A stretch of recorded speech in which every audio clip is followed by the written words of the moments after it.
जय श्री कृष्णा दोस्तों। आज हम सुनेंगे तुलसी के जन्म की कथा। प्राचीन काल में एक लड़की का जन्म राक्षस कुल में हुआ था जिसका नाम वृंदा था। दैत्यराज कालनेमी जैसे राक्षस परिवार में पैदा होने के बाद भी वृंदा भगवान विष्णु की पूजा करती थी। जब वृंदा बड़ी हुई तो उसकी शादी जालंधर नामक दैत्य से हो गई। जालंधर काफ़ी शक्तिशाली राक्षस था जिसका जन्म भगवान शिव के तेज के कारण समुद्र से हुआ था। बलवान होने के कारण जालंधर को दैत्यों का राजा बनाया गया। वृंदा से शादी करने के बाद जालंधर की शक्ति और पराक्रम बढ़ता ही गया। उसे किसी भी तरह से हराना मुश्किल था। जालंधर के बढ़ते अहंकार और आतंक से सभी देवता परेशान थे। जालंधर की बढ़ती ताकत के पीछे उसकी पत्नी वृंदा की विष्णु भक्ति और उसका सतीत्व था। होते होते जालंधर अपनी शक्ति और अहंकार में चूर होकर स्वर्ग की देवियों पर काबू पाने की कोशिश करने लगा। इसी दौरान एक बार उसने माता लक्ष्मी को पाने का प्रयास किया, परंतु समुद्र से जन्म लेने के कारण माता लक्ष्मी ने उसे अपना भाई बना लिया। फिर उसकी नज़र माता पार्वती पर गई। उन्हें पाने के लिए जालंधर ने माया जाल बनाया। अपने माया जाल से जालंधर ने शिव का रूप धारण किया और माता पार्वती के करीब जाने की कोशिश करने लगा। उसी वक्त माँ पार्वती ने उसे पहचान लिया और जब तक जालंधर कुछ समझ पाता वो अदृश्य हो गई। जालंधर के इस दुर्व्यवहार से पार्वती जी को काफ़ी गुस्सा आया और इस पूरी घटना के बारे में उन्होंने भगवान विष्णु को बताया। इधर जालंधर भगवान शिव से पार्वती जी को पाने के लिए कैलाश पर्वत पर युद्ध कर रहा था। तभी भगवान विष्णु ने जालंधर को सबक सिखाने की ठानी। सभी को पता था कि जालंधर अपनी पत्नी के पूजा पाठ और सतीत्व की वजह से अजय हुआ है। ऐसे में भगवान विष्णु ने जालंधर को हराने के लिए उसकी पत्नी का पतिव्रत धर्म भंग करने के लिए मायावी चाल चली।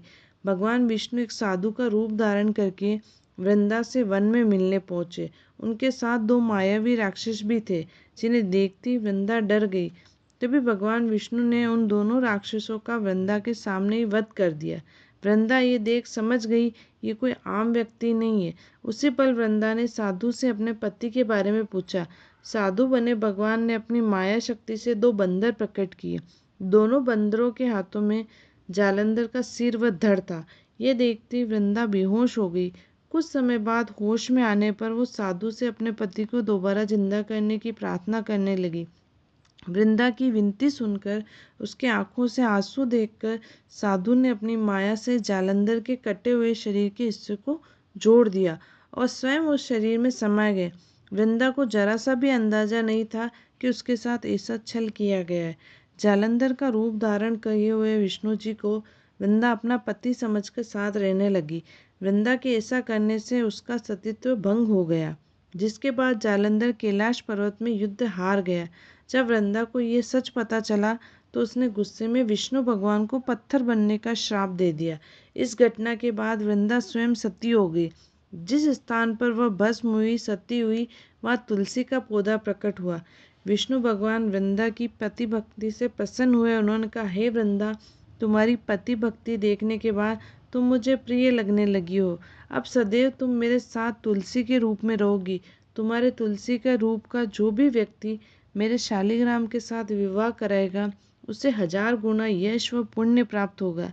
जिस भी मनुष्य के घर तुलसी का वास होगा उस घर में कभी भी असमय यमदूत नहीं आएंगे। आगे भगवान ने कहा, तुलसी के पौधे की पूजा करने वाले को गंगा व नर्मदा में स्नान करने के बराबर पुण्य प्राप्त होगा।